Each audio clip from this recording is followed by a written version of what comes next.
Hello, welcome to another game from the Unnamed Production Company.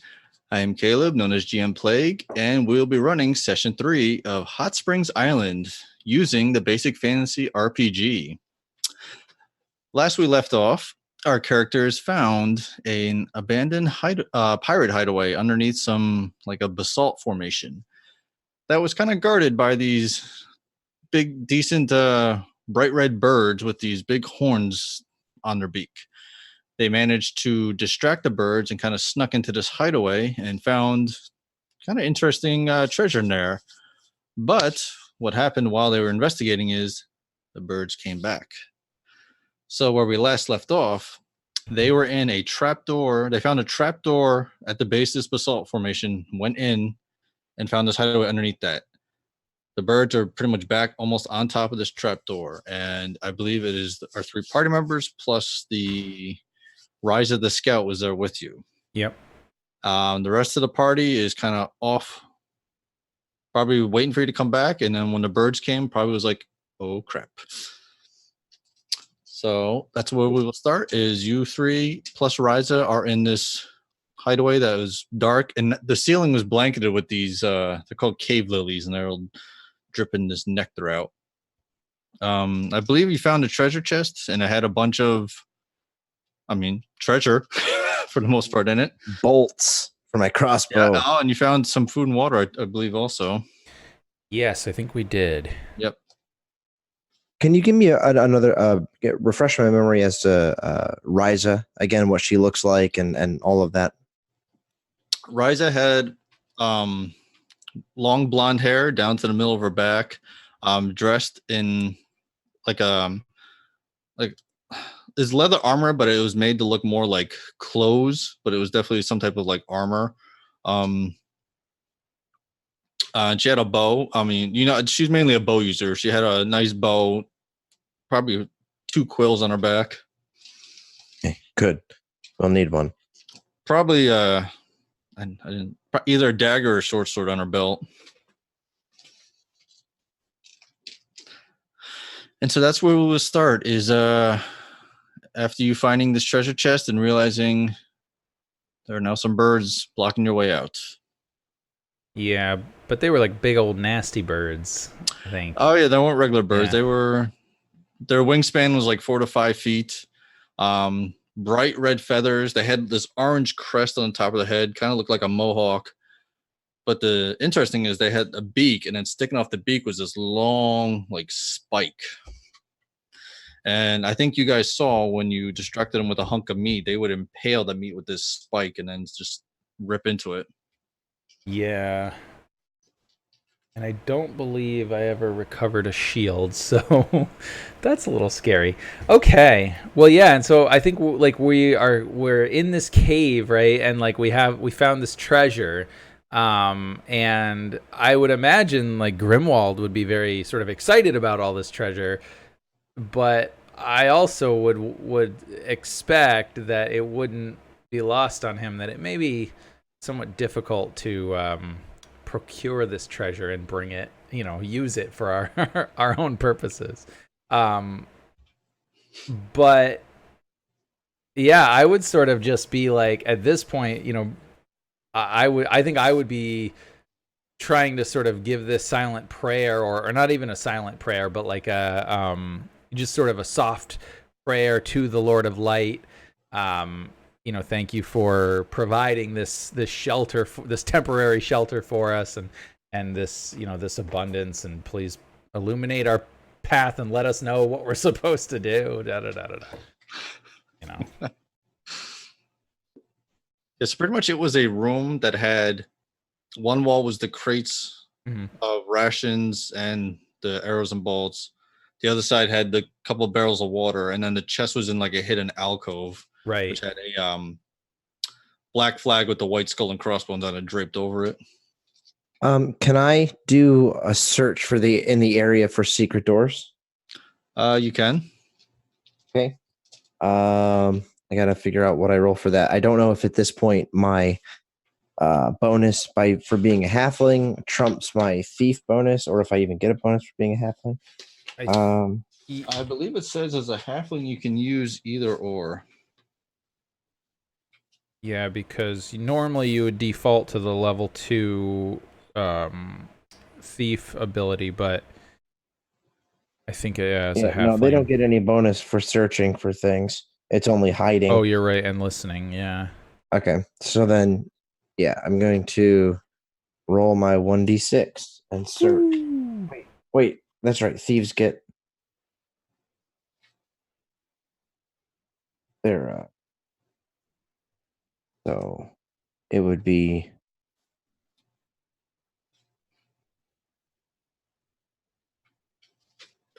Yeah.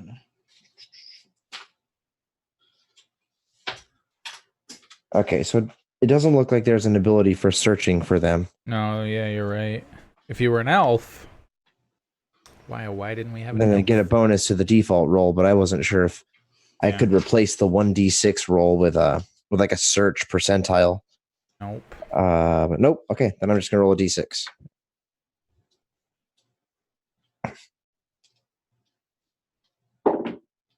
Four.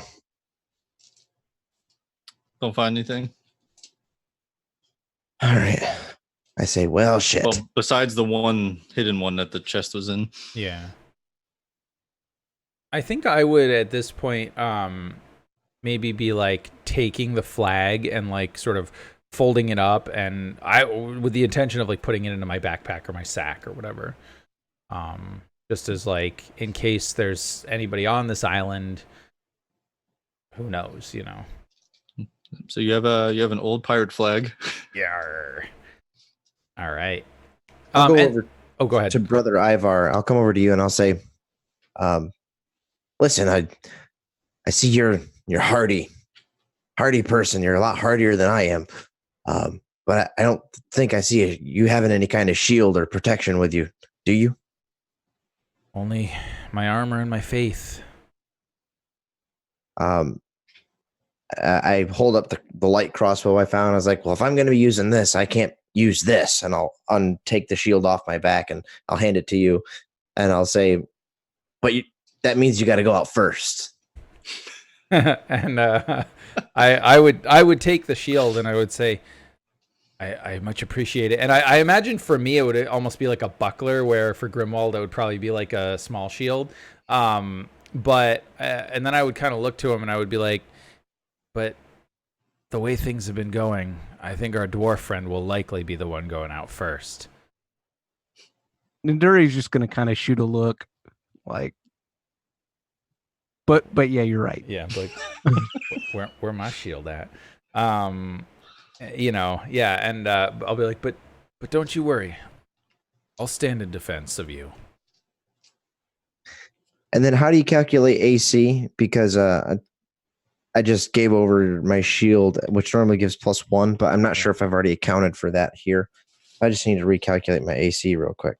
Yeah, like if you have leather armor, you probably have a 13, and then if you have a dex bonus, that would add, and then if a shield would add +1, most likely. Okay, so yeah, I do have leather armor, so I'd be at 13 I think plus that's 1 13. dex is 14. Yeah.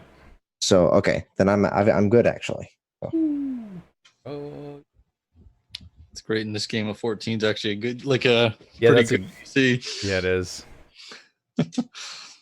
Awesome. Yeah, and so I would obviously be very appreciative of that. And I would say, when we get out of here, when we get back to the camp, once I'm able to rest up and prove my faith, I'll have abilities to help you. I just, unfortunately, right now will have to rely on my strength of arms.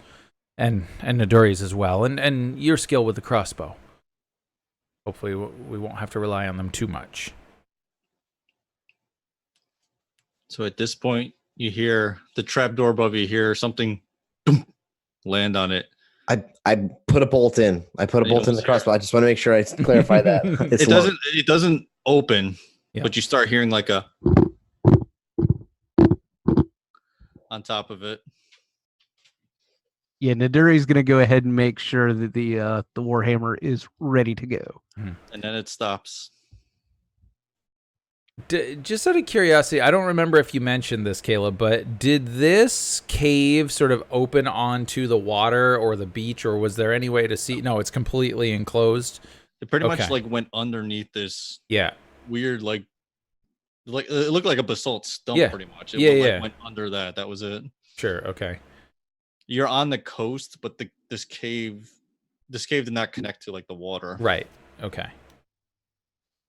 And I don't guess my dwarven knowledge of rock formations or anything gives me any insight into what might be going on here, or give us any other way out.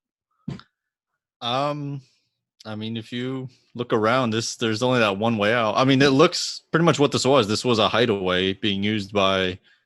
I mean, there's a pirate flag draped. It was probably it looks like an old pirate hideaway.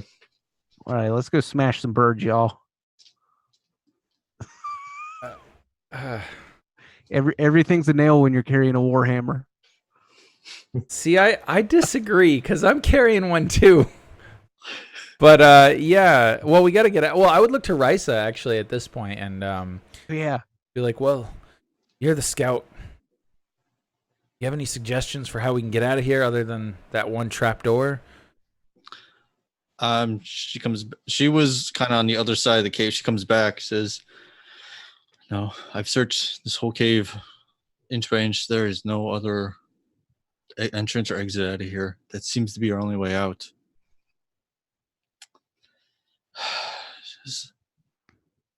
If we can get it open, then we have a chance. I don't know what these things are. I don't know how they act. And how far were we from the cover of the trees to this point? I don't remember. I don't know if we ever established that or not. I think it's like a standard move, like 30 feet. Okay. All right. I say, well, those birds were pretty big. Seems like they would live in the canopies and on these large rock formations, probably sticking fairly close to the coast. Perhaps if we do make it out, we could run for it. And then I kind of look over at the dwarf and the halfling, and I say, we might be able to make it under cover of trees in time. That's going to be a no from me, dog. Yeah, I don't think I'm going to be real fast. You were in the noon to 4 p.m. kind of slot. Mm-hmm. Oh, great. So you're in our afternoon. And Sam, don't forget to add 5 pounds to your load. Oh yeah. For the shield. Yeah, I had to. It mattered for me because it took me from lightly loaded to not. Right. I can move full speed again. Nice. Yeah, I'll have to find my thing. And do we want to maybe have somebody chuck some of the rations out for these birds when we make our escape? I think we do. Well, if you say that out loud, I'd say, well, it sounds like they're on the trap door. I don't know how far you're going to throw them. They're literally right there. Have to shove the door open, and someone else will have to chuck the meat out. Or not it. Who is the closest to the door at the moment? Naduri. Yeah, I mean, I'd be real close if I'm not the closest. Okay. I'd be second at least. So you start hearing another type of noise, and you start hearing what sounds like chanting, but like one person. Is it in a language I understand? No. It's not like it's not a language most people know. But you hear the chanting, it gets a little louder. You hear this like almost like this hum, get a little louder, and you hear like a release of energy. For a second or two, nothing happens. Then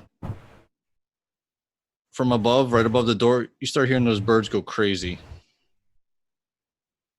You hear squawking, you hear like the talons clicking, you hear almost like like I said, they sound like raptors. You hear that like growling type noise.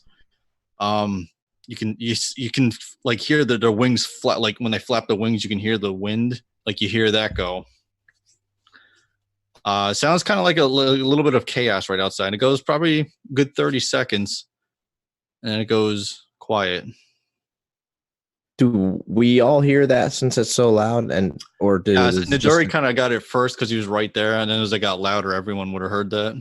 Yeah, he was probably the only one that heard the muttering or the chanting of something else, and then we all heard the commotion afterwards. Yeah, and I would have like signaled you guys to be quiet so everybody could hear better. And But you would have heard the hum and then the release of energy. You would have heard the birds going crazy. Like everyone would have heard that.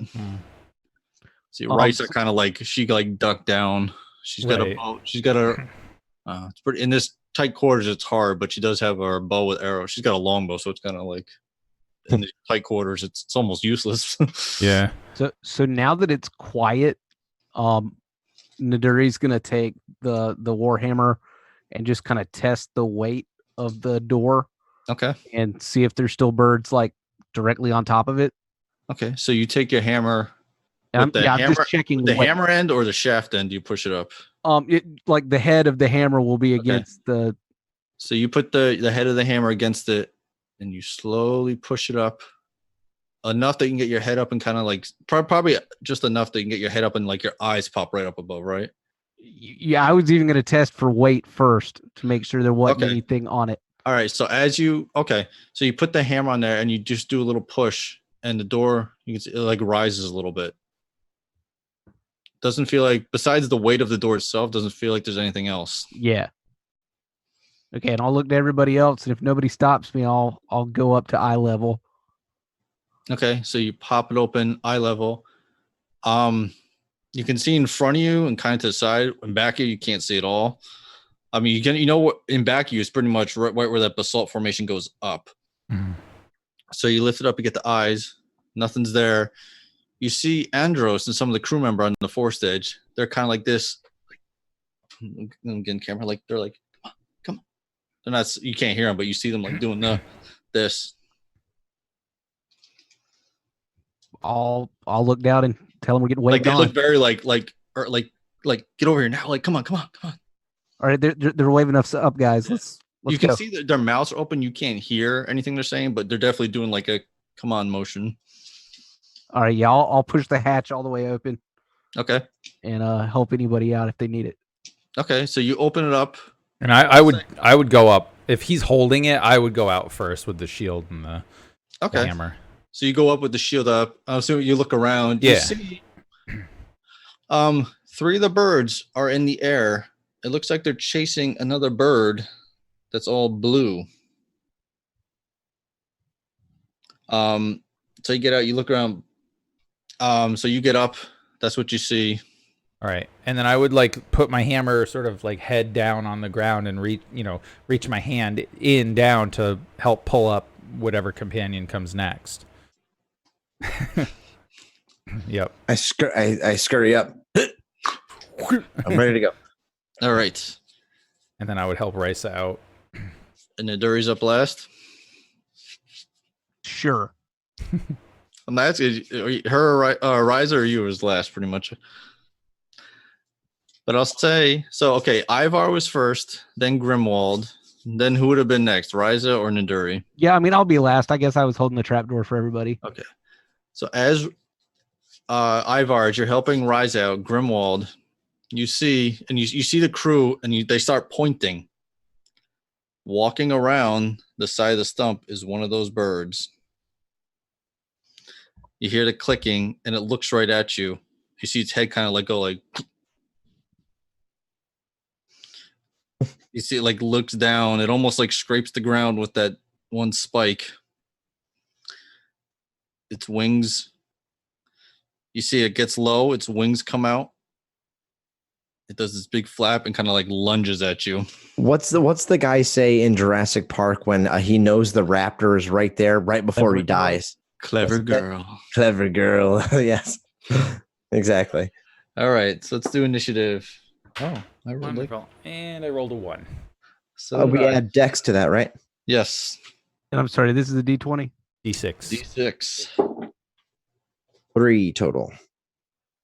4. Grimwald. So it'll be Niduri, Grimwald, Ivar, and me. All right, Niduri, you're down in the cave. You don't really know what's going on. Grimwald didn't say anything, so you actually don't know that this is going on. Well, I'm quick stepping it behind everybody. Yeah. So Ryza, this is as Ryza got out. So what you come out? Yeah. Okay. So your move action, I'll say, is getting up out, and then you see there's this bird, one of those birds. If you look, you see there. You originally saw 4 of these red birds. 3 of them are in the air chasing what looks like a blue bird. One of them seemed to stay behind and walked around the stump, and it's got this like hunting pose right on Grimwald. Like it's got low to the ground, that long spike on it. It like scraped the gravel, put out its wings, and it didn't run, but it did, like jumped and flapped its wing, get a lunge coming at Grimwald.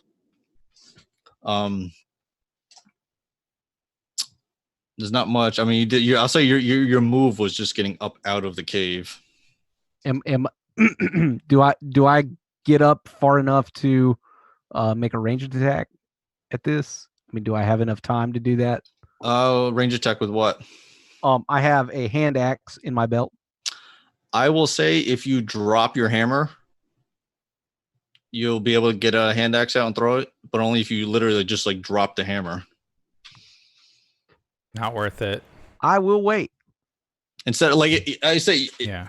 Yeah, I will will like sheath it, pull a hand axe out, and throw it. No. Yeah, I'll spend my action to slide my warhammer back in, okay, and pull out the hand axe just in case I do need to throw it. Okay, so you And I get up. could throw the warhammer, but I don't want to. Okay, so you get up, you see this happening, you put your warhammer away, and you pull out like a hand axe. Yeah. All right, Grimwald. I don't move, but I train my crossbow on the thing and I fire. Okay. Oh, it's coming at you. This So- bright bird of bright red feathers and that orange crest and that threatening looking spike. And you can see as it does this, you can see it's got talons too. Yeah, I mean, of course it does. So I get Fancy game first. +2 to with ranged weapons. And then do we add any other bonuses other than our attack bonus? This is short range if you get anything for that. I don't know that. You might get a +1. It's either +1 or that's your normal. Yeah, I can't remember. I think short range. That's a good question. I'm a bad GM. I don't have my basic fantasy core book with me. Short right is now. +1. That's right. I'm medium supposed is to know this nothing. stuff. Okay, so in general, opponents within short range attack are attacked at +1 on the die. Okay, yeah. Okay, so I'll get +3 total for my shot. It looks like. I don't remember. Do we add anything else other than our attack bonus? Like, do I add a dex to that? I cannot remember. Dex, I believe, is added to that. Okay, how to attack? Roll 2 hit. Blah blah blah. Adds a strength bonus or a dex bonus if performing a missile attack. Right. So then, dex bonus +1, short range +1, and I'm a halfling, so I get +2 for my attack bonus rather than +1. So that's a +4 to my attack. Mhm. Oh yeah. There you go. Boom. 6 + 4 is 10. Oof. All right. So I'll say what happened is it was doing this thing and you pulled up your crossbow, shoot at it. And when it was scraping that gravel, it just flicked up. It's that spike and some of that gravel didn't hit you right in the face, but it just distracted you enough where you shot and it just went wide past the thing. Okay, then after I fire, I'm going to use my move action to put away the crossbow and take out the short sword if I'm able. Okay. Just so I have it in It's hand. probably bigger than you starts coming down, bearing on you. Yep.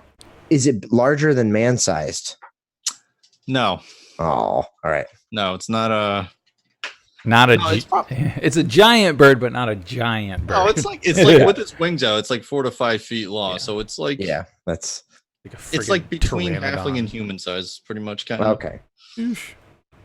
It's big, but not giant. Yeah, for a bird, it's big. I guess that's what it is.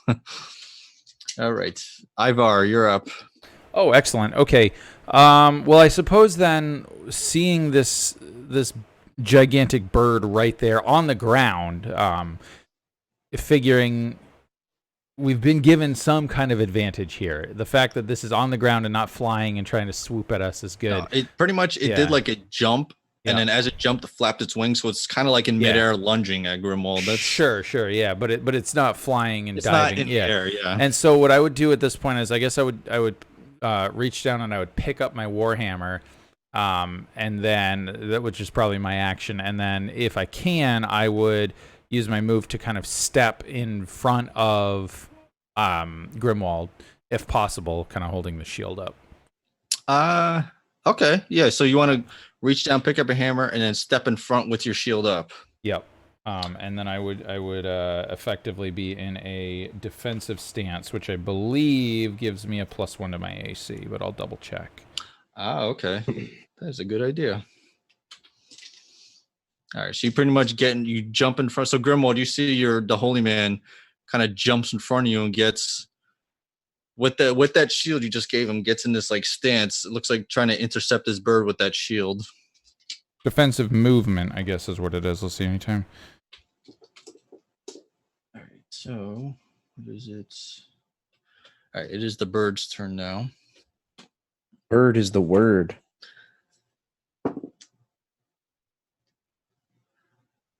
Okay. Does a 12 get you? Who's me? Yes. No, it does not. All right. So what happens? This bird, it looks like it's about to impale Grimwald. You just step in there and the shield. As soon as you get there with that shield, that spike clashes on that shield. Doesn't break. You definitely hear like a loud noises that hit and it bounces off. And as it does that, its head rears back and it flaps its wings. And you see what looks like this orange dust coming out of its wings as it flaps. Oh, shoot. Both of you make some death ray saves. Great. Or one save each. versus death. Death ray. All right. Yeah, it's not versus death, but... Oh, I made it. I needed a 10 and I got a 10. Whew. Oh, what do I get? Bonus. I get a +4. Actually, wait. No, I won't do it tonight. I need a 12. I got an 8 plus my 4 is 12. Whew. Just got it. All right. So as it does this, it kind of does that, and you can see as it like beats off its body and its feathers, this just orange dust comes out, and you start kind of coughing on it, but that beyond like coughing, just clearing our system, nothing seems to happen. All right, Naduri, back up to you. Well, actually, no, wait a minute. I will. You see. Oh, okay. You see from, it looks like the forest line, some arrows come out of there, but they go really wide. Actually, one of them hits your shield, Ivar. One of them shield. What about Ryza? No, this is from the forest line. The two guys with bows over there. One of them hits Ivar's shield, like as soon as this bird did this thing, and then another one just hits the ground. Yep. So Ryza comes out. She gets out. She kind of sees what's going on. She does like a roll to get out, like a tumble roll to get out of the way. And as she comes up out of the roll, kind of actually, as she comes up, she has her bow out. It takes 1 second to aim and then lets loose. Okay, I rolled the 2. So, all right. Yeah, no. So she, once again, Ivar, it doesn't hit your shield, but comes close just to you, like whooshes by you. All right. And I'm like, if this bird isn't the death of me, these companions will be. That was a 1 I rolled. That's why I said I hit your shield. All right, Naduri. So given how the bird is on the shield, can I flank it or get behind it with this ranged attack, or am I like?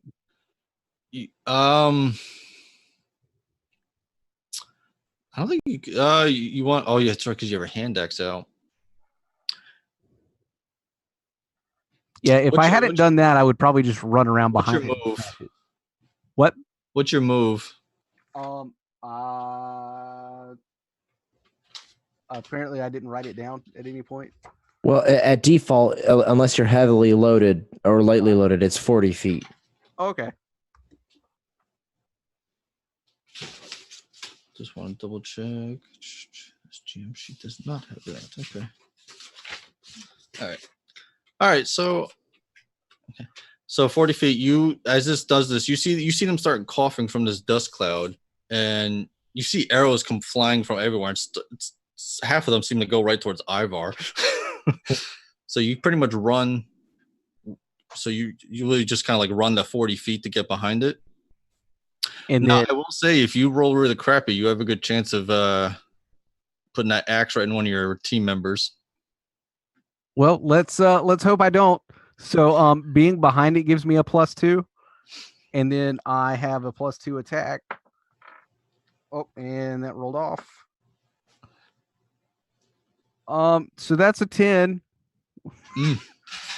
No, so you won't. So you don't hit a party member, but I'll say. Well, there's a rule for that, Caleb. There's missiles that miss. You roll on a little thing there. See where it goes. Yeah, and then I think you can roll an attack, basically an attack roll against an ally if it warrants I'll it. just say for a hand axe, it's not like an arrow that if you miss, it's just gonna go like 50 feet more. Right. I'll say hand axe, you miss and it hits like you were aiming for its side and you didn't put enough power into it and you just hit the like that black sand that's right there and it clanks like maybe another foot, but it's right there. Lame. Yeah. Why not for like an arrow? I mean, you shoot an arrow and you miss. That arrow just keeps flying. I mean, a hand axe is not gonna. Yeah. A lot of that stuff, I just do it. I guess GM discretion. Yeah. All right. No Oh, okay. I problem. found the reload rules for the. Yeah, I was gonna say. I think on a crossbow it takes one action. One every It's a whole round to reload. Yeah. Yep. All right, Grimwald, you're up. Got my short sword in my hand. Yep. I'm As you going- see, this thing, just crashed into Ivar's shield, and it's and you two saw these arrows come flying, and half of them seem to go right towards Ivar. Yeah, so I'm going to take this opportunity. If I move around back, I've got the movement for it. Obviously, it's 10, 15 feet. If I kind of scurry around back behind it, Brother Ivar is right there, so I won't provoke an attack of opportunity, will I? No, because he stepped in front of you. Right. So I'm going to kind of go out and around and kind of sprint around back. I come running around. I see this axe go flying, just comes short, lands on the ground next to me. I get behind it. I kind of do like a warrior thing where I stop myself and I slide a little bit and then I lunge to try to stab it in the back with my short sword. All right. With a +2 from behind and +1 for normal attack bonuses, +3. Yeah. You won't get the sneak attack damage because No. I mean, it kind of knows you're there. 8 + 3 is 11 this time. Oof. Nope. I'll say you get it. You slash at it, and it does seem to connect, but whatever its height is, just maybe a couple of feathers come off, but you don't see any blood spew. Now, but wait, are you attacking it from behind? Mm-hmm. Does that give you a +2? Yes. I already Oh, calculated. you counted that already? Yeah. Oh, man. Mm-hmm. Boo. Ivar. Okay, Geez, these guys seem to be ineffective. Well, seeing that Grimwald has decided not to stay behind the cover of the shield, I think at this point I'll press the attack. And, I'm going to say something along the lines of like, it's time to send you back to the foul hell where you come from, Foul. beast. Yep, foul, yeah. But unfortunately, I don't believe that I will be able to hit him because I think I rolled like a 6. No, 8. Yeah. So no. All right. So you go in after the kind of the crash into. You go in with your hammer and go in, and it takes that spike, and before you get your full swing in, it like that spike hits the hammerhead and just kind of pushes it aside. Yep. And kind of like squawks at you as a. Oh yeah, it is the bird's turn.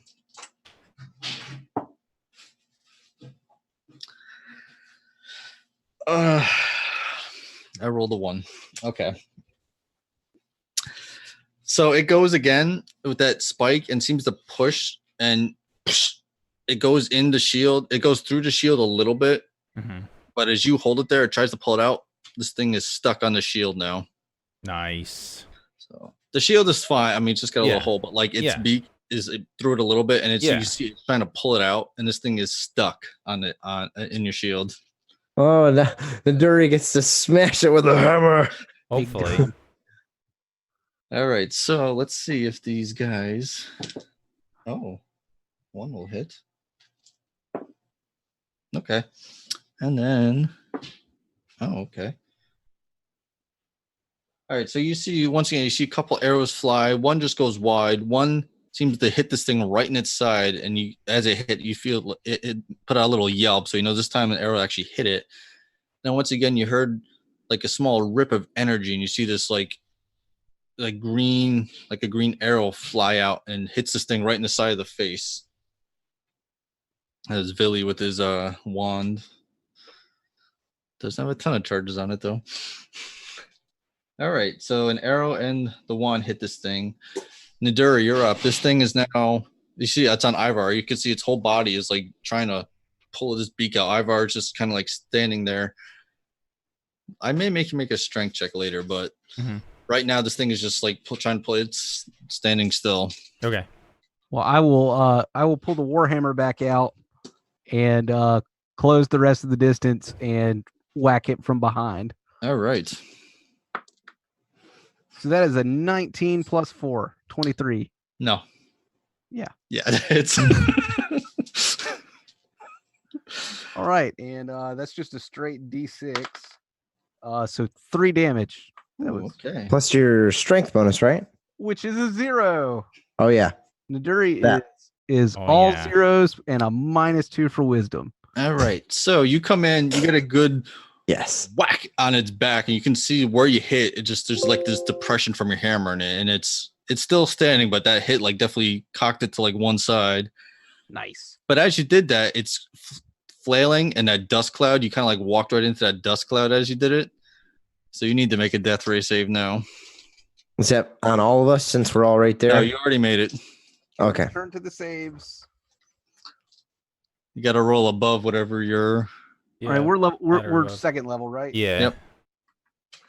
I'm pretty sure fighters get a pretty good death save. But... Yeah, so I am going for an 11 on the table. Yep, 11 or higher. And I get a +4.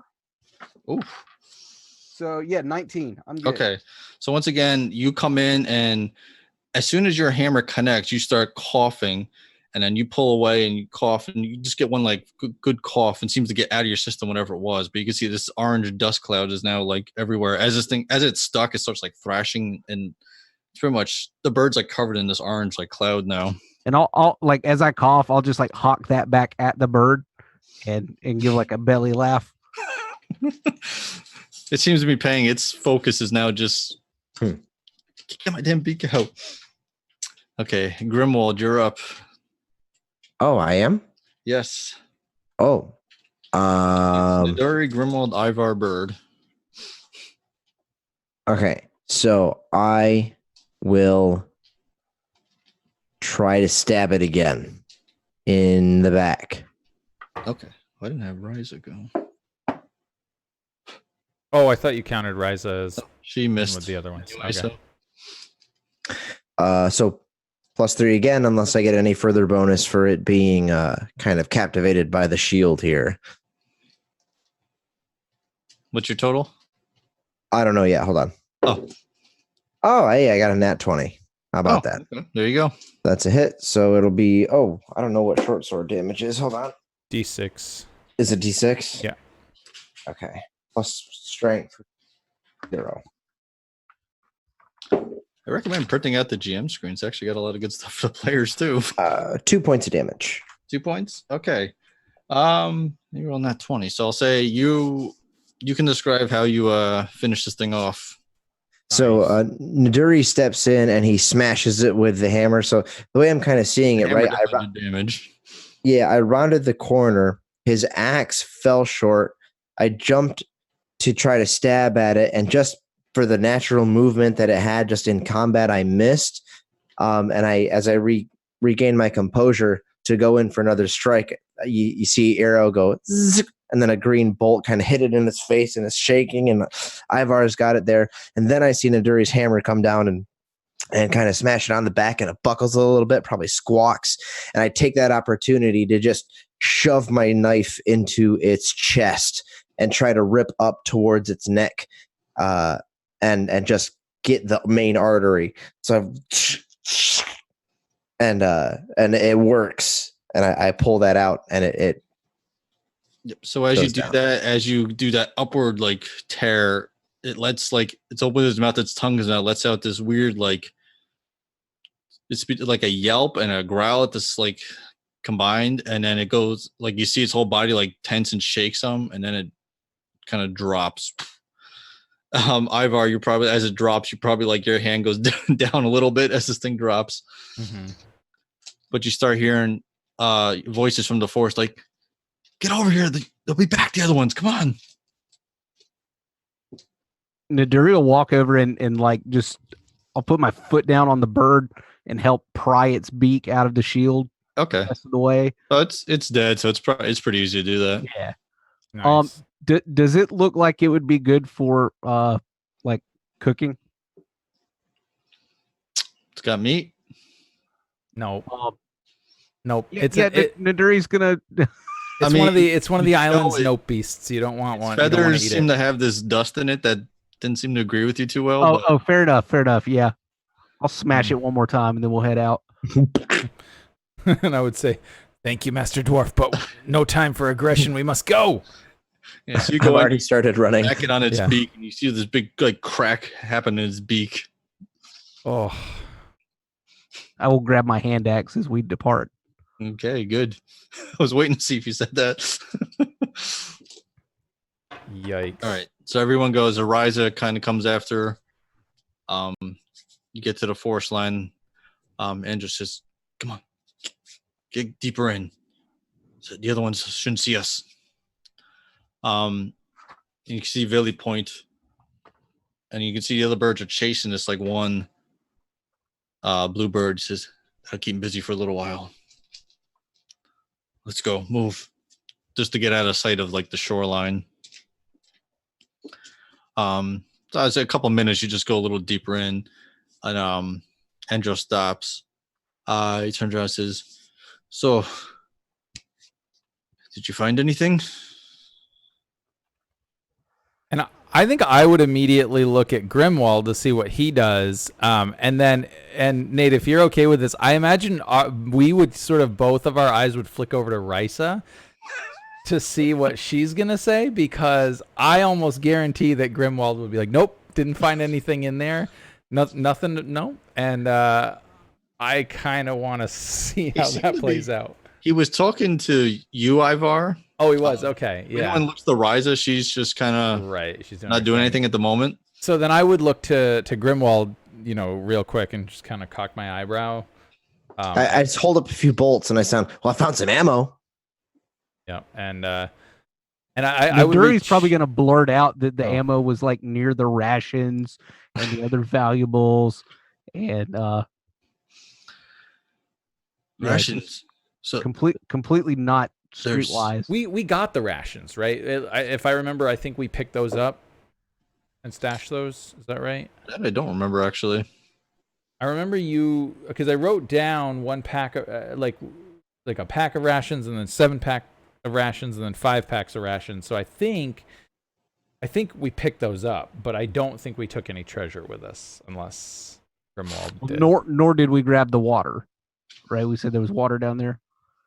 Yeah, those you wouldn't be able to carry out. Right, because those are like barrels, right? Right. Yeah, or casks. or Well, yeah, whatever, let's assume that for the sake of, I think we would have intended to, and I think the only reason we wouldn't have explicitly said that is because of the break in between sessions and where it happened. Mhm. But I'm pretty sure we would have grabbed the rations like that. Yeah. That would have been a thing we did. I say you probably would have grabbed the rations. Grimwald, I'll say you probably would have grabbed, maybe not all the treasures, something out of that chest you probably would have grabbed. The topaz and the black pearls and stuff like that.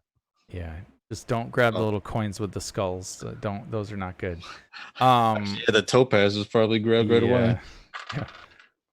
I Yeah, I guess just can't carry too much because it'll weigh me down a lot. So I'll grab like a topaz and then like one ration. Yeah. So I'll say while the focus was the ration, you probably would have swiped something from the chest.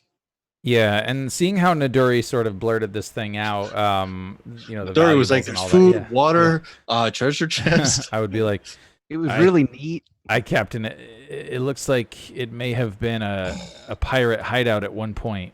There was a chest and water barrels, which I think would be of most value on this island.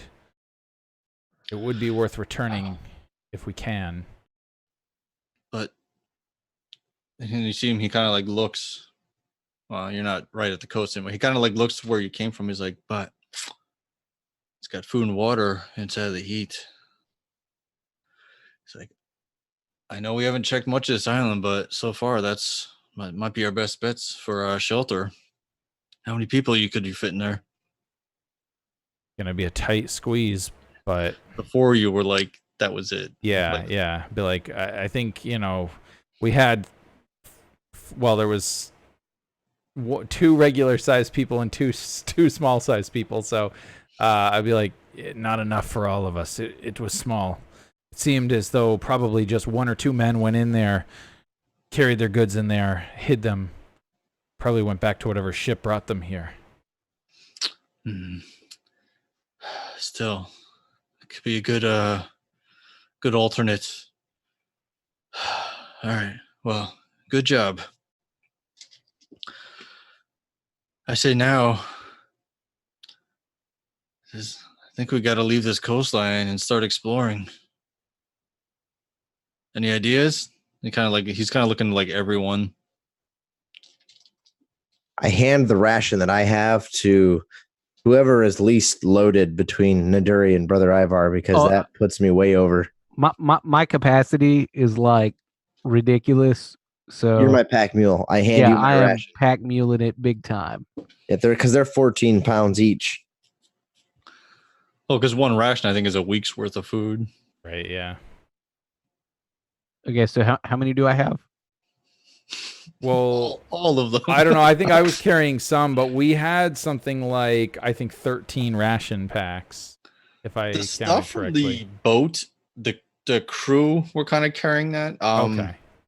Whatever you found in the cave, I forget. Nate, I gotta find that file Nate sent. Yeah, the last. That's right. I forgot about that. Yeah, your notes. That was handy. Yeah. I'm on top of my game tonight. I don't have my core book. I don't have my previous session notes. I mean, core book. There's a PDF. Like you could just pull it up. Yeah. But yeah. Yeah, I mean, I'm not much for exploring. I'll just trust in the captain and the scout and all that. And I would say to the captain, Risa seems the one best suited to help us through the jungle. Perhaps she has an idea. Got it. So there was 350 gold pieces, 2 strings of black pearls, the flawless blue topaz, tarnished silver bracelet studded with moonstones, and 2 heads of porcelain dolls, 12 ration packs, 60 arrows, and 60 bolts. So how much of that would you have grabbed? I would say probably all the rations were probably the priority. Yeah. I think at least between Risa, myself, and Naduri, we probably would have grabbed those for sure. Grimwald was like, "Here, I can't carry this." Grimwald, what would you have swiped from the chest? Or if you, I'm assuming your character would have, but yeah. So I'd have the topaz and the 2 strings of black pearls. Nice. Because topaz is by far the most valuable thing in there. Yeah. Yeah, because they don't weigh much, if anything. The gold is heavy, and I've got no problem hawking stuff, so I just grab what's easy to carry. It's a flawless blue topaz. Ooh, it's in a spot. The gold is still there, defended from the elements. Yeah, there's just those pesky birds, but I mean, we got past them once. All right, so what? just I'm got probably 3 more. carrying 13 rations. That's a lot. I mean, we could probably like rig up some kind of like litter or something to drag them if we needed to, because rations is definitely not something. But I mean, how much crew do we have total? Like, 7 like general crew yeah. people left. One got So killed by the bugs. 9, 10, 11. So yeah, so there's like 11 of us, or 10 of us or something. So I mean, if each of us carries one, right, and then Naduri carries maybe 2.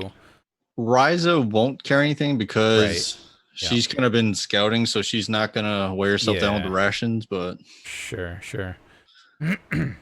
Villy, Or alternatively, like I said, we could carry, carry like, him on a one. litter, and then you just sort of put him down if you have to fight.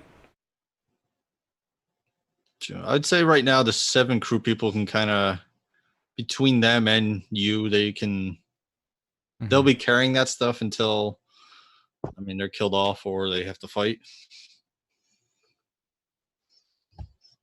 Cool. Oh, and the black skull or the black flag with white skull and crossbones. Can't forget about that. Ivar took that. Yes, Yes. I did take that. I'm gonna be All a right. pirate one day. You never know. All right. So Andros kind of like looks around, looks to Ryza, says, "What's your opinion?" So Ryza kind of looks at him like, she goes, "The coast is pretty much done. I think we need to head inland and see what we can on this island." I says, "I'll if you want, I'll go ahead and scout." You see, he just kind of like nods. So I'll fast forward like an hour later. She comes back. She goes, "Well, I think I found something. Kind of an interesting statue. Got some weird big bugs around it, but you might want to come see what it is." First an obelisk, now a statue. When she says weird bugs, I say weird bugs like different from the ones we first encountered. She says, "Yes, yes, these are on the ground, really long, lots of legs." Naduri just kind of flexes the warhammer. Laptop's not charging. Yeah, and I'll make sure I've got another cross bolt. I'll take that opportunity to reload that and put that in my hands. Okay. Yeah. I figure anytime out of combat, you would probably automatically. Yeah. Yeah. I just want to say it before it actually comes up. And Yeah. Oh man. All right. Well, yeah. I mean, I would definitely be like ready for combat. I kind of assume that like probably if there's anything scary, it's gonna be the Captain, Risa, and the 3 of us that go kind of check it out. As long as everyone stays alive, yeah. Well, right. Okay. Oh, no, the NPCs they may not survive the whole campaign. I mean, they do take up food, so Yes, they do. yeah, Food and air. water. yeah. Cool. Yeah. So I mean, I would look kind of to Naduri, and I would say, well, you ready to use that hammer again today? Let's do it. Excellent.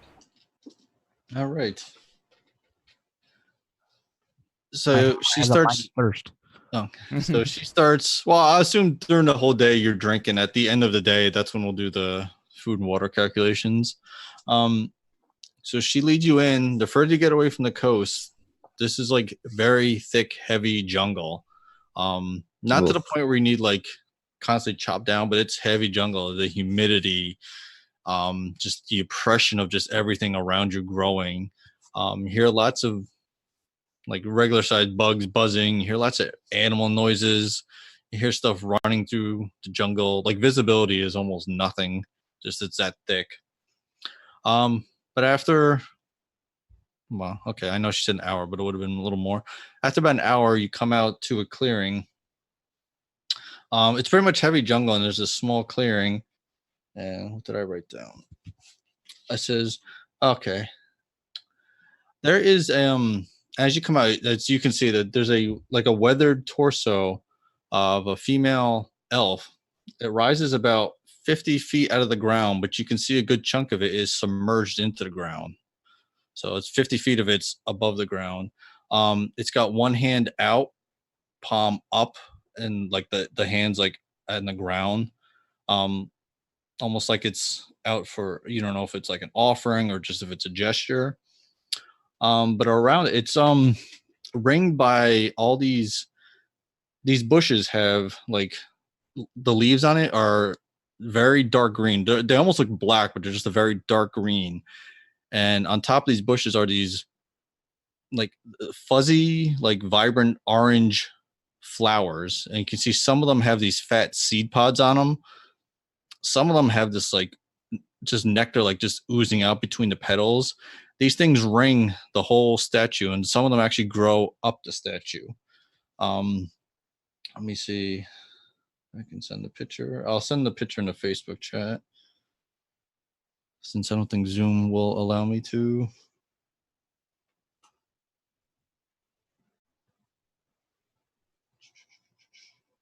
That's statue. That's the flower. All right. And then what she said earlier, you can see there are 4. I mean, you're pretty much there. Anyone's been an adventure for a lot. These are centipedes. There are 4 of them, giant centipedes, but 2 of them are red, 2 of them are black. But it's not like red chitin. They're like the red one. They're like glowing red. And same with the black ones. It's not black chitin. They're like the whole body is like glowing black. But you can see on them, there are visible. These things are wounded. There are visible like cuts, claw marks on these things. They're definitely they just the way they're walking, you can tell they're wounded. They're not doing well. But they seem to have nestled at this kind of the statue at the base of it where all these bushes, these thick bushes are. Is this something that my time spent in the monasteries and my religious studies might give me any indication as to who this figure might be, or even some kind of like, I don't know, history of religious iconography? I mean, anything like that? No, this is definitely not religious. It's kind of I mean, the audience can't see it. It's kind of a lewd statue almost. It's an elven woman torso. One of her breasts is just fully out. I mean, it looks like it was purposely carved that way. Naduri will elbow the person next to him and kind of gawk at it. But like, well, I mean, it's 50 statue, so yeah. I mean, you can tell this statue. I mean, almost pretty much half of it is submerged. This thing would probably be 100 feet high. This is a massive statue that, like, half of it is submerged. Even though the half of it's still 50 feet up, it's still towering. And there's all these flowers growing around it. You can see these centipedes. You guys haven't really walked in the clearing, but they're around there, and you can tell they're definitely not. They look weird, but they're definitely wounded. Yeah. At this point, you see Villy start. You hear like a gasp from Villy, and you see him. If anyone turns around, you see him. He's like looking at his hands. You can literally see like between. He's like holding his hands like this in front of him. You can literally see like energy just sparking between his fingers. He looks like very shocked and confused. The look on his face is like, what the hell's going on? Is this the wizard friend? Yeah, Villy's the guy with the robes. He's got the black robes that's got like stars and moons on it. He's just like looking. You can hear a little crackling. He's looking. He kind of like steps back from all of you. And then after a couple of seconds, he's like, what is this place? He kind of like puts his arms up, and you can see the energy. Just he almost like in one hand he forms like this swirling ball, and it's like green and white energy. And he just kind of puts his hand up, and the thing shoots up, and it makes like the noise. And he just looks. He's Do like, that in the centipedes, buddy. he doesn't seem to hear you. He's just like, what is this place? My powers have been amplified. I can just feel it in the air. You can see he's like he seems to just like he physically didn't change, but he just looks a lot more confident, almost like badass. It's like his, and what happened is, yeah, his any arcane powers completely amplified right here. And he's pretty much just soaking this up, taking it in. And you can see Andros, Risa, all the other crew members are kind of watching him. What do you guys want to do?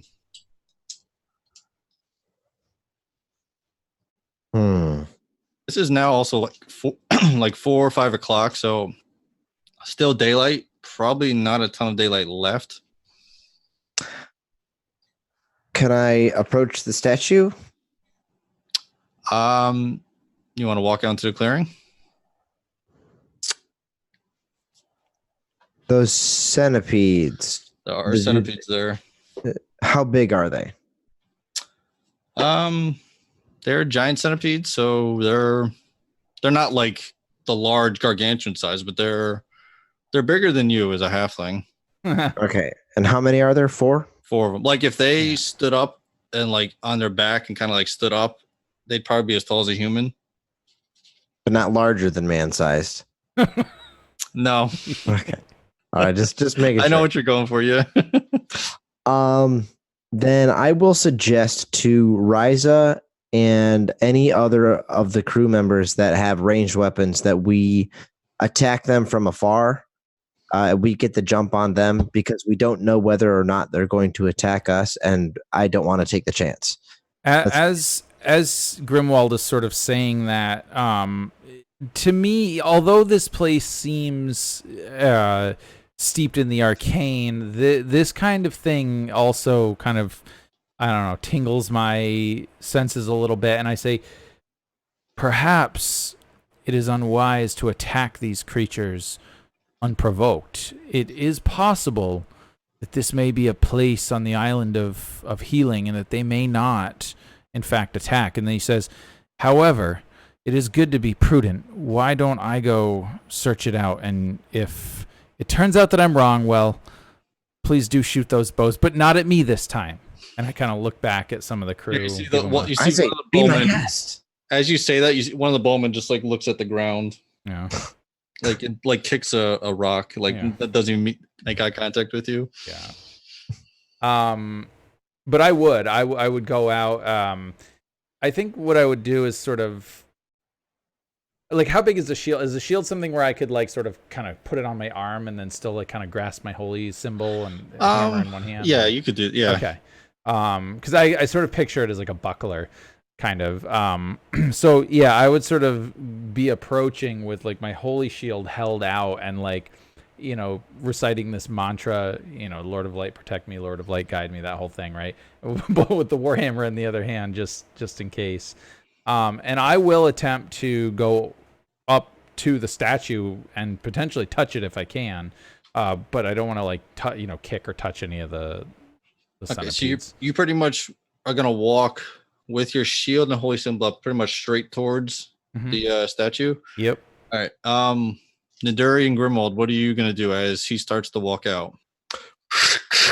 Here's my boomstick. Are there any like large rocks that I could pick up and not have to waste one of my good weapons as a ranged attack? You mean I like mean, what do you mean waste? It's not a waste. I mean, Defending your like you said, comrade. good weapons. is there a rock you want to throw? Is that what it is? Yeah, I mean, I'd rather not throw my hand axe and have to hightail it. And... Roll a d6. Waste. Jeez. 6? Yes, there is.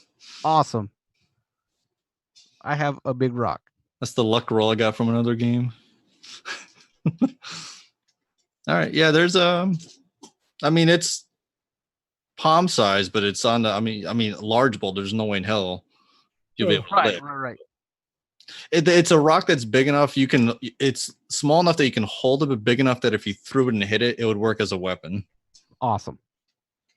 All right. I'm going to get out a D3 for when I roll damage.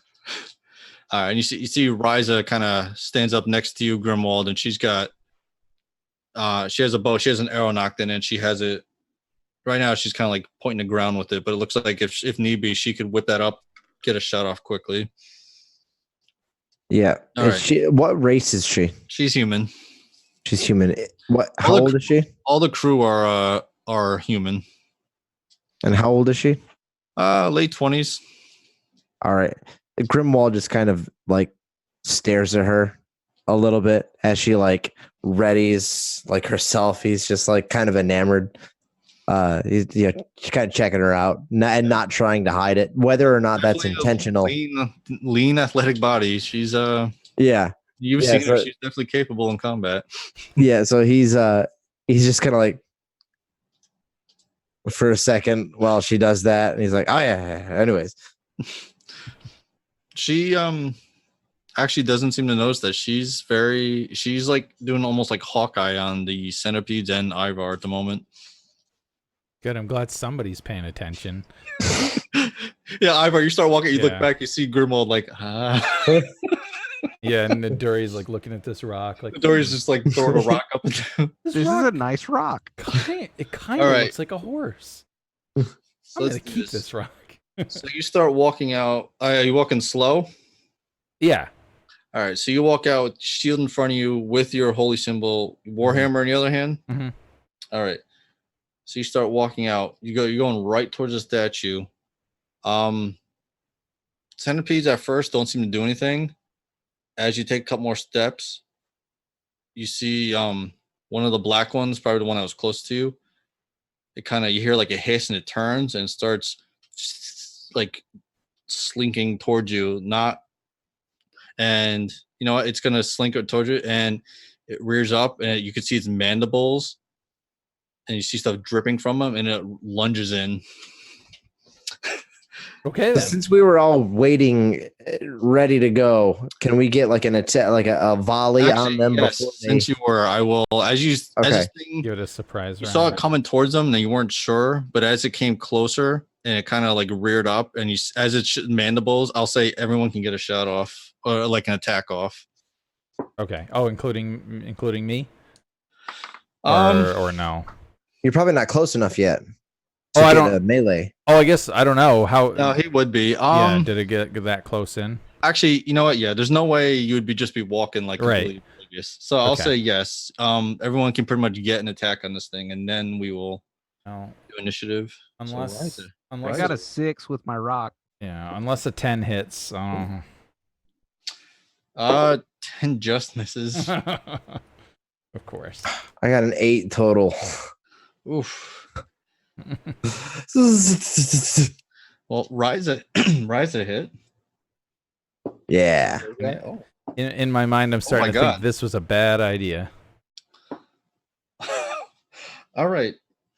So between Ryza and the two bow guys, all three of them hit. So as this thing rears up, lunges in, and its mandibles, and you can see what it drips. It looks partly liquid, but also the liquid itself is like glowing. And it looks like you hear this hiss, and it's like jaws open up, it's gonna lunge at you, and you see like 3 arrows just go right in it, and the thing drops to the ground. Now roll initiative as the other ones are alerted. 3, okay. 4. 6. 6. 3 again. I'm sorry, that was supposed to be a D6, not a D20. D6. 2. 2, okay. So we got... And 3 for Grimwald. Grimwald, Centipede, and Dury. All right. So Ivar, you're up. You the other ones are not within melee range. You have an opportunity to do something here. Yeah, I mean I'm gonna back the hell out of there. I would imagine kind of like as this thing rears up in front of me, and then the arrows right puncture it, and then like this goop, like kind of maybe I block with my shield or something so it doesn't fall on me. And I'll definitely start like backing away, being like, okay, this was a bad idea, and All right. try to make it back to my companions. Okay. Oh yeah, you could with a move action you could easily Yeah. get back to where Yeah. you were. Is that all you want to do, or Yeah, for now, yeah. Grimwald? I'm reloading my crossbow. Okay. All right. What is their move? Oh wow. Okay. All right. So 2 red centipedes and the black one, they seem to move very quickly. They move almost like snakes, but it's you see all these legs chittering. Pretty much all of you are like lined up right there with ranged weapons. One for Grimwald, one for Ryza, and let's see, will it be Better pull up the save charts. okay. You might want to get those out, yes. All right, so Ryza, miss. Grimwald is a miss. Well, Grimwald, what? No, I got a 10. 14. Okay. And I got a nat 20 on the Dury. Oh no. All right. Man. What was this one? This one. Our dwarf. Red, that was a black one. Okay. Why do we keep fighting things? All right. So you take. All right. So Grimwald, the one comes up. I'll say as you're reloading, you just kind of do like a sidestep and it misses you. Same with the Ryza. She goes up. She actually, thing came in. She just took her bow, the one end, just kind of like hit the thing, like bat it out of the way. Naduri, I'll say you were just focused on the rock, and as you toss it up, you look, and this black centipede comes right in. Oh no, wait, yeah, the black one, and just bites you on the shoulder, and I'll say the rock falls right to the ground. So here's the thing: you take 5 points of damage. Ooh. I'm done. What? That's all I've got. You're at 0? Uh-oh. You dropped to 0? Oh boy. All right. Gonna have to. You want me to save against poison? Yeah, I believe I'm instituting that optional rule, yes. Oh man. I have a +4, so that brings me to 22. Oh, Okay, nice. so Yeah, so I mega saved even though I'm toast. so you're stable, but if nothing happens soon, you will die. That's how this works. Pretty much it gives you a save. If you fail to save, you're dead. If you make the save, you're stable for not that long. And if nothing happens, then you will die. Well, and I've also got a centipede on me, right? Like this thing jumped up and bit me. Yes. The good thing is you won't have to make a poison save. Okay, yeah, I think he was one. I think his initial thought was that he was rolling for to save against the poison, but what you were having him roll was a roll for It's the optional rule in the back, yeah. Right. Okay. For death and dying. Yeah, I think it's like a one last save to just see if you can hold on. If you fail to save, I think you're dead regardless. If you make the save, you're stable for a couple rounds. Yeah, it's if the save is made, the character remains alive for 2d10 rounds. I'll let you make that roll, Michael. Right. Let me find my D10. Oh, there's only 200 dice right here, but Yeah, and how many of them are really weird? Like, did you literally pull out a D3? no, yeah, I did. Yeah, That's my Dungeon Crawl Classics. Roll classic die. So that 2d10 and I got 3. All right. So Bummer. after 3 rounds of nothing changes, you're dead. Well, it's been nice playing with you guys. All right. I got Here's the you. thing, though, as this thing bit you, you took some damage from the bite, but you got hit with some type of energy, and that's what seemed to bring you down. It just is black. It's Bumblefizz all over.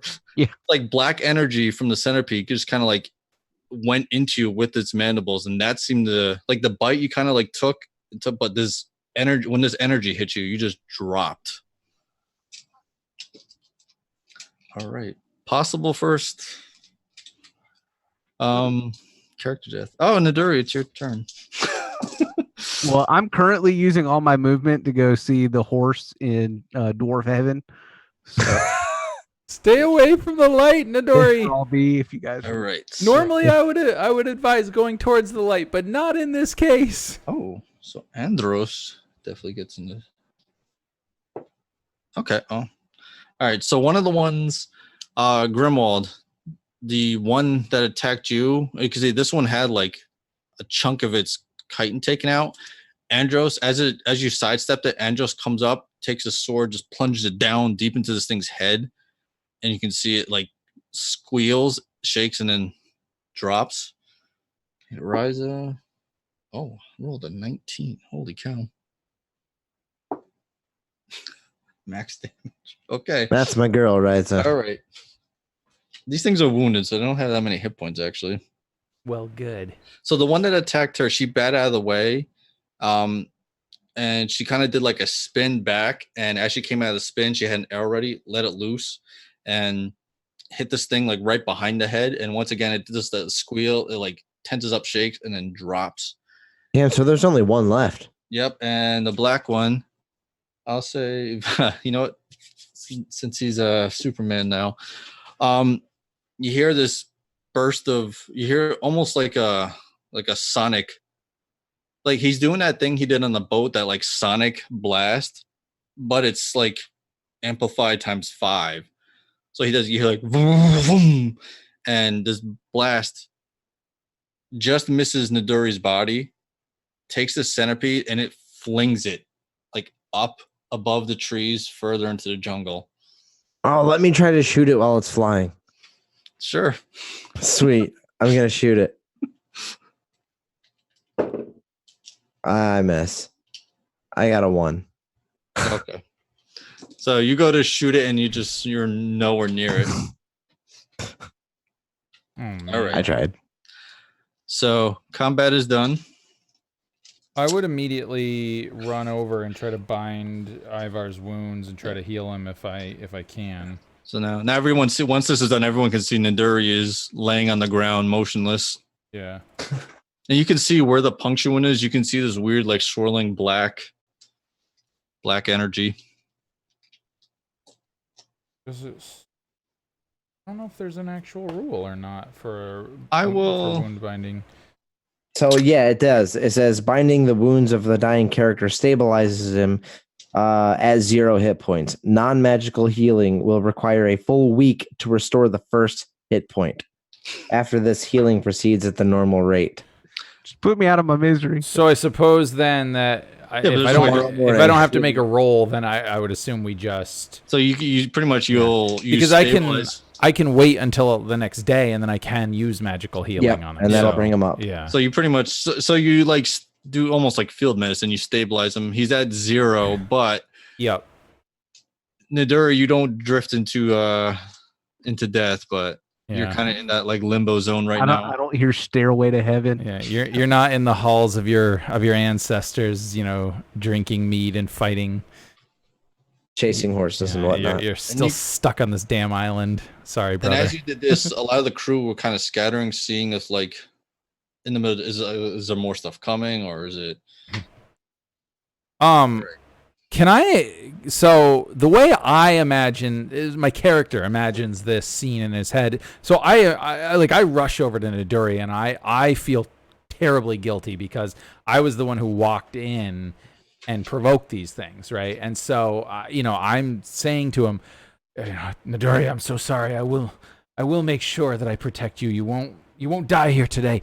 The Lord of Light will protect you. And I instinctively try to reach my hands out and try to heal him, and then the power doesn't come. And I'm realizing, and mentally what's happening is I'm having this sort of crisis of faith. Like, maybe I'm not worthy, maybe I didn't do this, but I would imagine this scene where like there is this great sort of ball of light, and it's like sort of trying to pierce through this like glowing black like darkness. This is the vision that I'm getting, and it won't come, and I'm reaching for it, and it won't come, and then I kind of come through, and I'm like, or come to, and I'm sort of like, ripping pieces of like tunic or whatever, and binding his wounds and all that. And then I say, perhaps tomorrow with a new sunrise, the Lord of Light will grant me the power to save you. And I will not lean down and give him a kiss.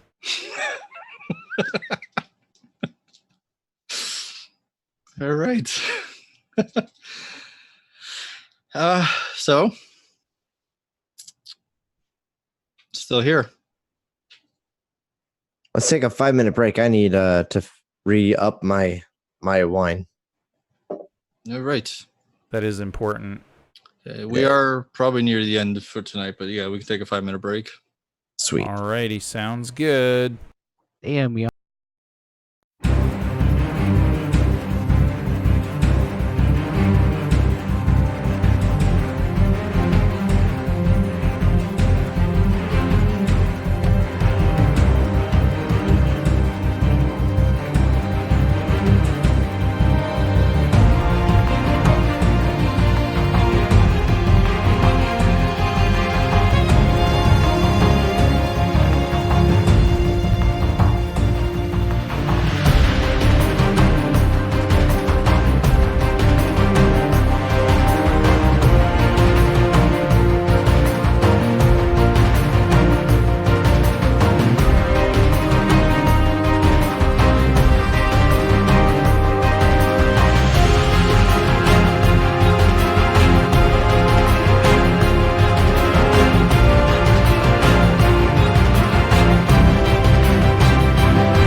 Are we good to go?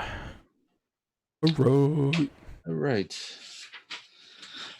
So that's just is going on. Brother Tal, who has not, he's pretty much been in the background most of this time.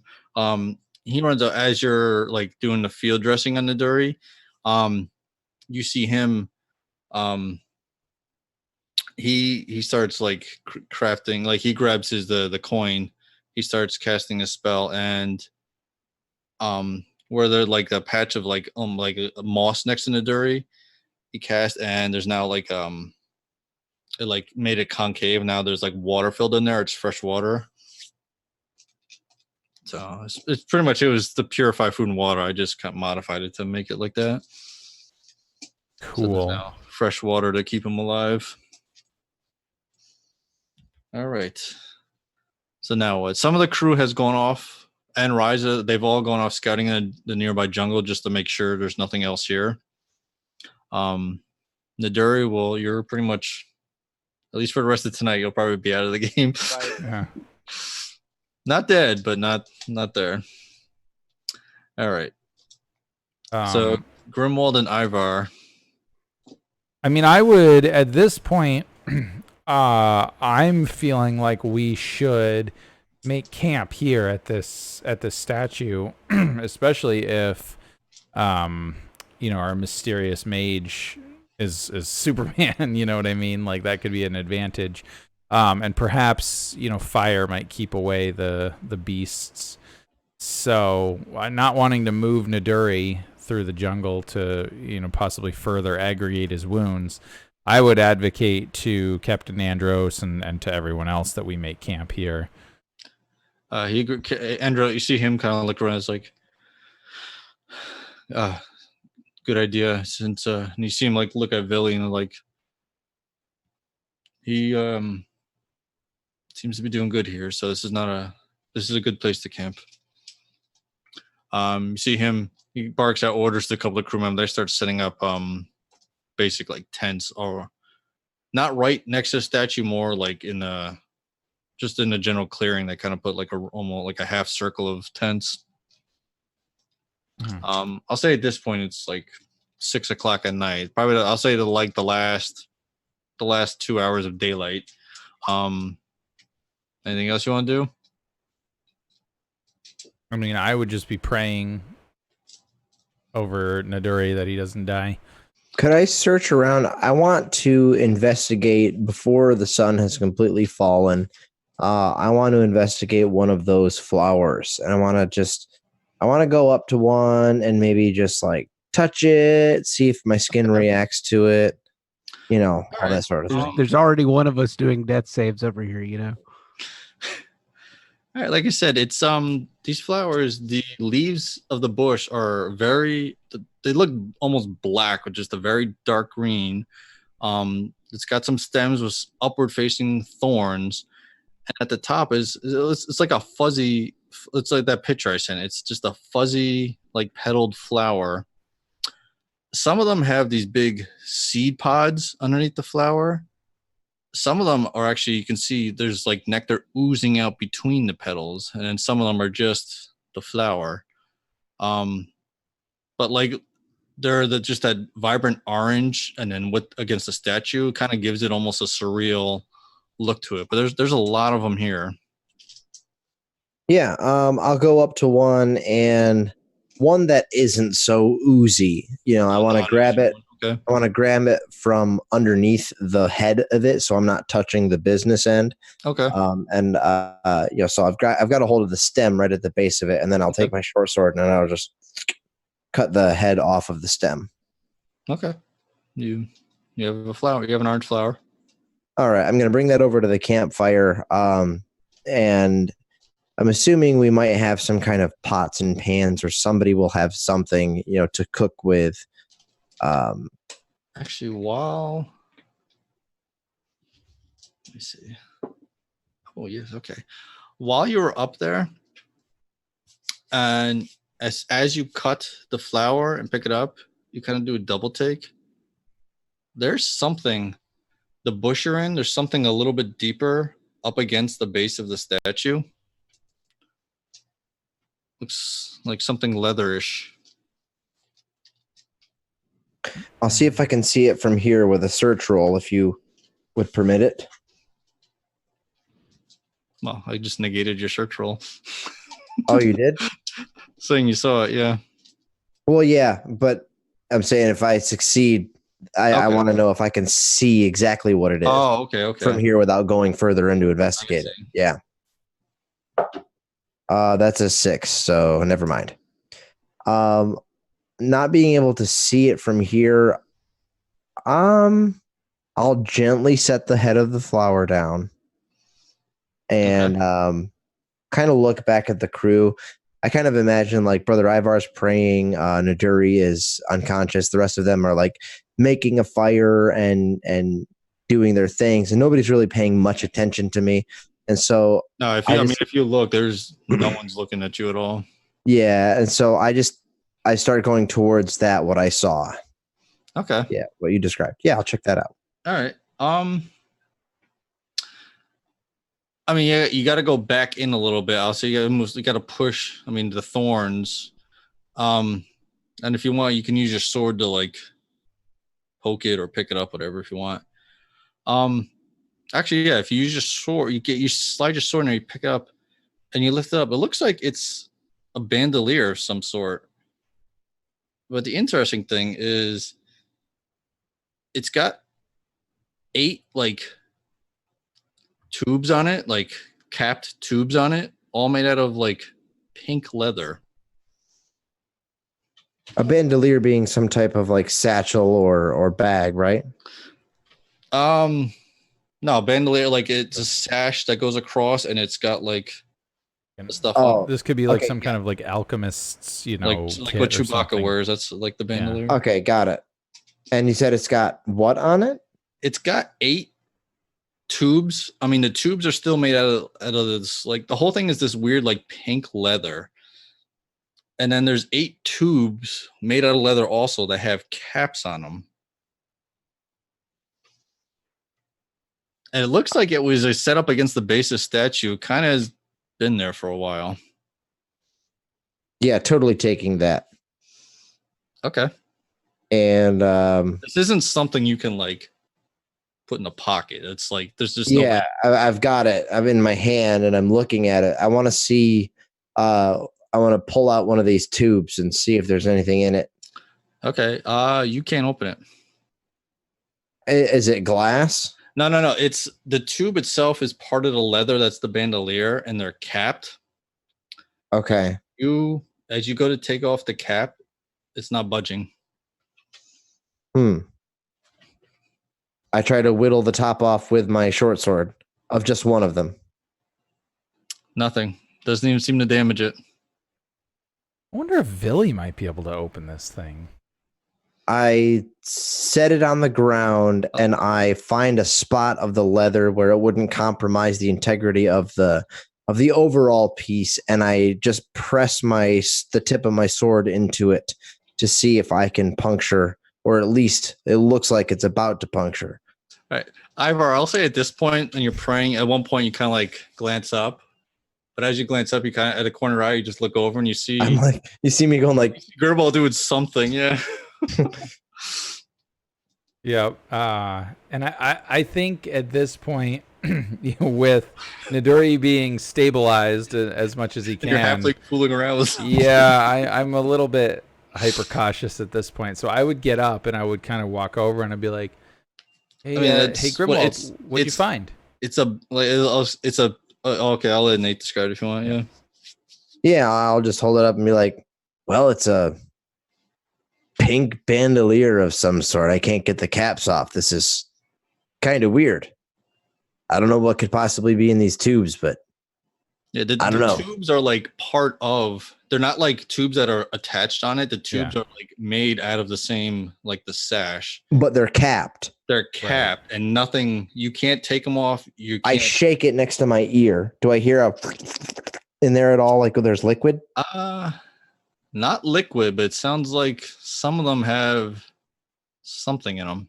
I say, it seems as though this place Vili has some sort of connection to this place. If he's still in the camp, I would say perhaps he could take a look at this. Maybe he'll be able to provide some sort of insight. He's there. He's like sitting cross-legged, and he's got like his hands up and his eyes are closed. You can just see those weird, like almost like fog clouds are kind of like shaping around him. He's soaking us all up right now. That's it. That guy's weird, but he might know. So, yeah, sure, whatever. It looks cool. Yo.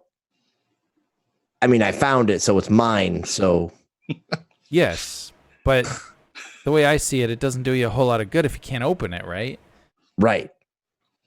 Yeah. And Grandma, what you tried before, like kind of trying to get under and pry, no effect. And stabbing just a piece of it. Like, do I see any marks on it, whatever? There's no markings at all in the leather.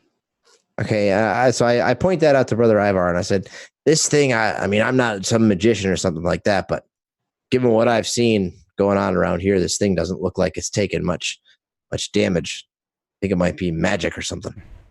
And I'll ask, may I see it for just a moment? And I'll hold my hand out. Yeah, I chuck it. All right, and I'll grab it, and I'll just look at it and just like test the top just to see, like, I'm like, that's weird, like it won't open. And I assume it doesn't open. You go to like pull it off, nothing. You go to like screw it off. Yeah. Nothing. Wow. Yeah. And I guess as we're walking towards Vili, I'll be like, yeah, you found something quite strange here. Let's hope we can uncover this mystery, because this might be of great value to us. And then I would hand it back to Grimwald. So as you approach, you see Vili's, once he's sitting cross-legged. He's got his like arms out, palms up, and his eyes are closed. And you see all this, like I said, it's a little like fog clouds taking all these weird, like pretty much it's like the arcane language. It's like writing out stuff. None of you know what it is, but you see all these weird shapes going around him. Yeah, and that's highly disconcerting to me. So I'm sort of looking at Grimwald and be like, you go talk to him. Yeah, you're gonna ask him, right? Yeah, I'll go up to him. I'll be like, hey. So you just walk up and go, hey. Yep. Oh, sorry. Yeah, you see at first nothing, and then you see all the shapes go away. Hey. His eyes open. Arms down. He looks at you and says, yes. Found something weird over here. Thought maybe you could take a look at it. Found something weird. What is it? I just kind of hold it up to him and say, I don't know. You tell me. He takes it, looks at it. Where did you find this?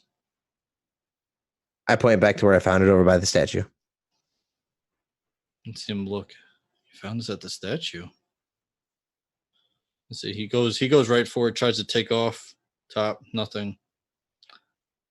Interesting. You see, he puts his hand up and he starts muttering something.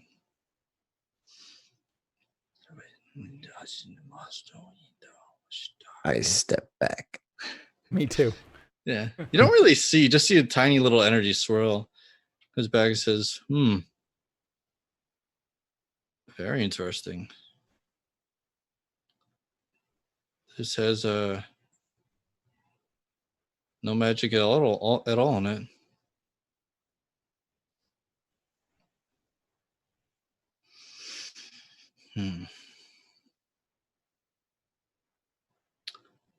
May I keep it and study it? As long as I get it back. I don't care. It's useless to me if I can't open the darn thing. So he gets up. See, he walks over to the statue, and you can see he's like looking up at it, looking down at it. And I'll say, Brother Ivar, you were praying over your comrade Naduri. I'll say, as this is going on, because of that prayer, Aran heard it. You get back a quick flash in your mind. and you see a quick flash. You see the face of that elven, the statue, Mhm. and you see a hand doing this, and then whatever it is, the vision fades.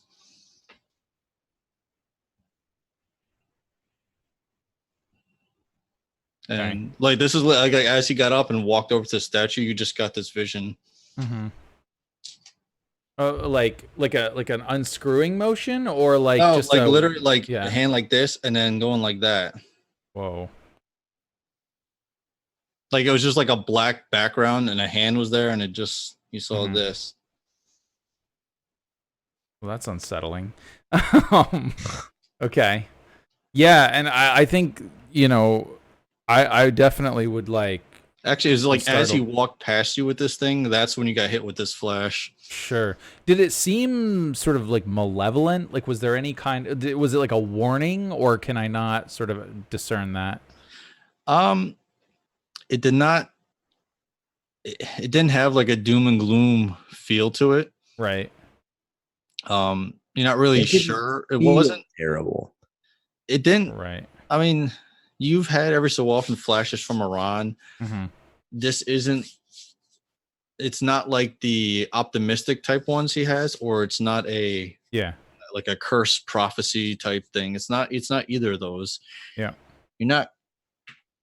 Maybe it actually didn't come from Iran. You don't know, but like this is a new type of vision. Sure. Yeah. Well, I'm thoroughly confused by this whole thing, but I think maybe like as that happened, I almost feel like drawn to follow Billy, and as he's sort of standing there, how far up off the ground is this statue's hand? Like, is it the hand? I mean, like if you saw the picture, the hand, the palm, it's like resting right on the ground. Yeah, that's what I thought. Okay. Yeah. I kind of come up next to him, and I say, what do you think would happen if you put that thing in the statue's palm? I mean, probably nothing, right? Really, he's more like, you can see he's holding one of his hands. He's holding this bandolier, and he's looking up. And without taking his eyes off it, he kind of, his other hand takes it, hands it to you, and is like, "Go ahead." Okay. And he's just kind of, you can see his eyes are like have a slight glow to him as he's just like looking up at this thing. Right. Yeah. And so I would just take it, and I guess I would just go and put this in the hand of this statue, and just, you know, say something like, you know, whoever you are, please provide me with some sort of knowledge, you know, let us know what this place is, or what, you know, who you are. Kind of all sort of under my breath in like a prayer fashion, and I'll put it down in her hand. Okay. And I'll wait expectantly, hoping that something will happen. Nothing happens. Okay. No visions, nothing. And sort of being disappointed that nothing happened, you know, I just, and like I'm frustrated because I'm like, what was this vision for? And so I just kind of like, you know, do this just to see if anything happens. Just in the air? Yeah, just like over the thing now. All right. And then I'll just pick it up out of the hand, and I'll say, fine. I'll stomp back and bring it back to Grimwald. And I'll hand it to him. I'll be like, I don't know. He's all excited by the statue. How much does it weigh? I don't have an exact weight, but not much. It weighs nothing. 1, maybe 2 pounds is not much. All right, we'll go with 2. 48 pounds. Check. Yeah, so I'm kind of bummed that that he said it's not magical, and I'm thoroughly confused because it didn't seem to take. Excuse me. Didn't seem to take any damage from my sword. You took your sword to it and didn't leave a mark at all, but it's not registering as magical. So if I put this on, Can I get like +1 to AC? You gonna put it on? Yeah. Yes. Yes. I put it on. Okay. You put on. You now have a pink bandolier. Score. Yeah. And I would say Nothing seems to happen. Like The- nothing. this strangely suits you. Pink must be your I color. mean, I can't do shit with it, but hey, you know, if you're gonna be stuck on an island, you might as well look good. And I look good. You see, Villy now is like seems to be focusing on the flowers. I say, don't touch the one I cut. Doesn't seem to. You don't know if he didn't hear you or he just is not listening. Ah, He's I'm going to bed. He's off in his own world. Perhaps the light of the day will provide more answers to our questions. I go lay down next to Nadiri. Me too. And we'll like create like a little dwarf sandwich. You know, there'll be snuggles. It'll be lovely. With my pink bandolier and everything. Yeah, exactly. Mhm. Talk about hot springs. Yeah. Woo! Ow. All right. And so that's as night falls, that is where we will end the session. As the party is now camped out at the base of an interesting statue, one of the party members fallen but alive. And one of them seems to have an interesting bandolier. And as the camera fades out, you see Villy the wizard walking back with a handful of these flowers. And that's where we'll end tonight's session of Hot Spring Island, session number 3, The Discovery. Oh yeah.